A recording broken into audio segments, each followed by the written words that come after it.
আজকে আমি একটু মার্কেটে গিয়েছিলাম কিছু জিনিস কেনার জন্য। তো মার্কেট থেকে আমি এই 4টা প্রোডাক্ট কিনে নিয়ে আসছি।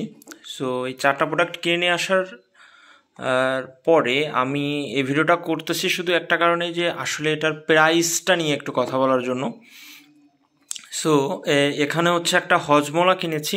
এটা যাদের একটু পেটের সমস্যা, মানে ডাইজেস্টিভ সিস্টেমে একটু গন্ডগোল থাকে, খাবার কম হজম হয়, তাদের জন্য মূলত এটা ইউজ করে। এটা একটা অন কাইন্ড অফ বলা চলে একটা আয়ুর্বেদিক মেডিসিন।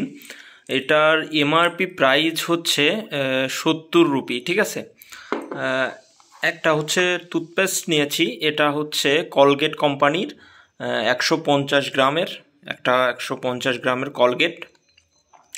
এটার এমআরপি প্রাইস 100 রুপি, ঠিক আছে।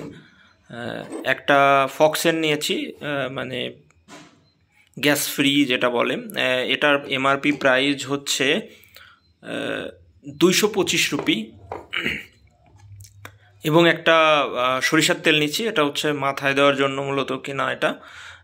এটা 250 গ্রাম। সো এটার এমআরপি প্রাইস কিন্তু 100 রুপিস, ঠিক আছে। সো আমার এখানে যে 4টা প্রোডাক্ট আছে, 4টা প্রোডাক্টের টোটাল প্রাইস আমার কাছ থেকে রেখেছে 250 রুপি, ঠিক আছে। সো আমি যখন বাংলাদেশ থেকে এই 4টা প্রোডাক্ট কিনতে যাব, আমার ধারণা মোটামুটি 800 থেকে 1000 টাকা মতন পড়বে, ঠিক আছে, আমার যতটুকু মনে হয় বা আমার আইডিয়া।